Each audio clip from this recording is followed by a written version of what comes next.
Welcome to This Explainer. Today, we're going to treat the human mind like a giant, wonderfully complex storybook. We're going to flip through it page by page to figure out exactly how we process everyday events. We usually go through life assuming our emotional reactions are just these automatic, uncontrollable facts of nature. But there's actually a hidden mechanism operating right under our noses. And once we learn how to decode it, breaking it down step by step, it completely transforms how we experience the world around us.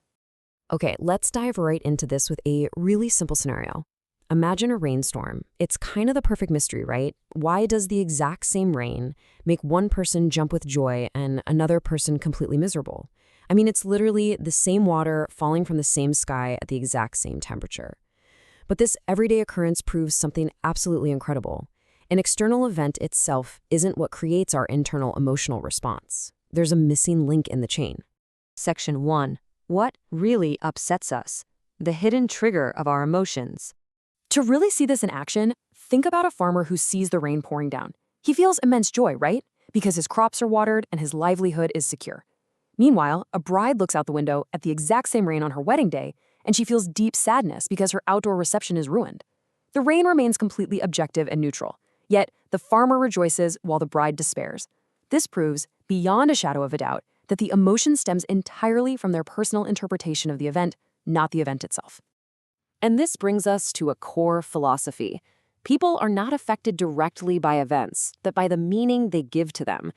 It reveals a really powerful truth. It's our mental narrative, the story we are methodically writing in our heads, not the outside world, that truly dictates our inner peace. When we realize this, we can stop fighting the world and start managing our minds. Section 2. The DAT System. 3 simple steps. Unpacking the mind's hidden pipeline. So, to actually solve this, we can use the DAT System.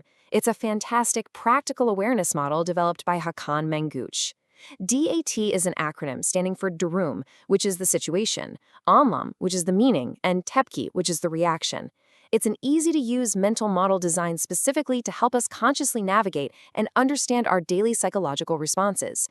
By giving this process a name and a structure, we can finally take control of it. The real magic here is the sequential pipeline. If we want to solve our emotional puzzles, we have to explain it step by step, or adimadam, as they say. Step 1 is the situation. This is the completely objective event, exactly like a security camera would record it. Step 2 is the meaning, our mind's rapid-fire interpretation of that event. And step 3 is the reaction, which is the resulting emotion and physical behavior.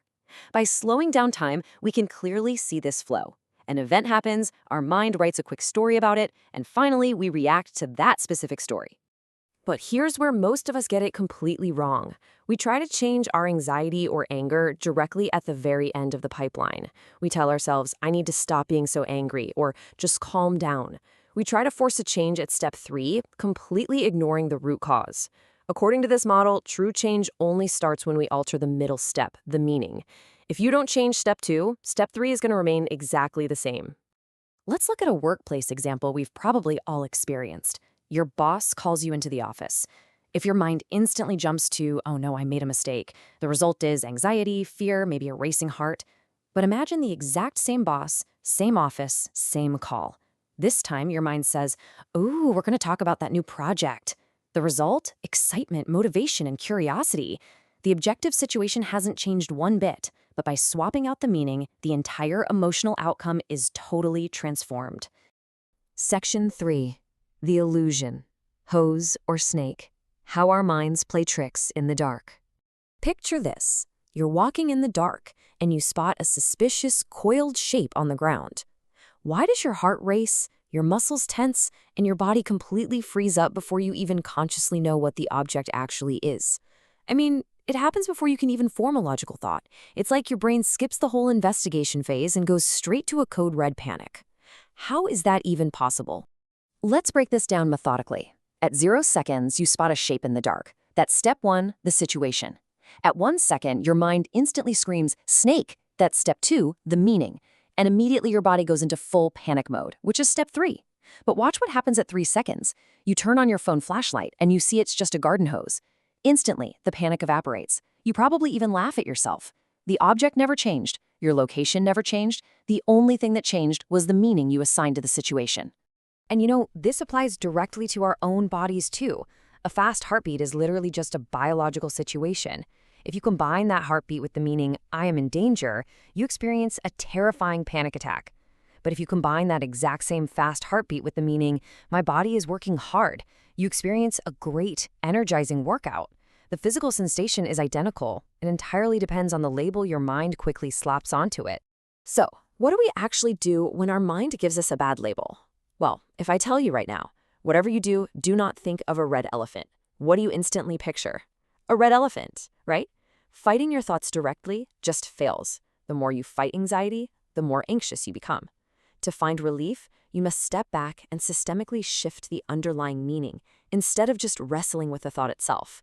This model beautifully echoes some ancient Sufi wisdom. You cannot stop the storm, but you can steer the ship. You cannot stop the rain, but you can open an umbrella. True peace doesn't come from trying in vain to control the external weather, the situations of our lives. It comes from taking control of our internal ship, which means owning our meanings and our reactions. Section 4. Applying the system in daily life. Taking back control of your narrative. The sheer beauty of the DAT system is its versatility. Because every single human experience follows this 3-stage pipeline, you can apply it to almost any challenging chapter of your life. Whether you're dealing with boardroom pressures, parenting hurdles, exam stress, or a rocky relationship, slowing down and analyzing the meaning you are assigning is the universal key to managing it all. Here's an incredibly common daily example for you. A friend doesn't text you back for 3 hours. The automatic meaning? They don't care about me. The reaction is usually anger and resentment. But imagine that same unanswered text for 3 hours, and this time you consciously choose a different meaning. They're probably stuck in a meeting. The reaction? Calm and patience. By consciously choosing the busy narrative over the they don't care narrative, you literally save yourself from hours of unnecessary emotional hurt. So here is your personal emergency toolkit. Whenever you feel emotionally overwhelmed, I want you to slow down time and ask yourself 3 simple questions, step by step. Step 1. What is the objective situation right now? Strip away the emotion, just the cold, hard facts. Step 2. What meaning am I automatically giving to this event? Catch your brain in the act of storytelling. And step 3. What other meaning is actually possible? This 3rd step instantly breaks the automatic cycle and opens the door to a much calmer reaction. Now, a crucial point to remember here is that the ultimate goal is not toxic positivity. It's not about ignoring reality or pretending everything is magically perfect when it's clearly not. It's simply about developing the awareness to catch your automatic thoughts. By realizing that you are the author of the meaning, you get to put down the pen, rewrite the script, and take back control over your own emotional state. Thanks for joining me on this explainer. I'm going to leave you with this final provocative thought to carry with you today. Is it life that is exhausting you right now, or is it merely the story your mind is telling you about it?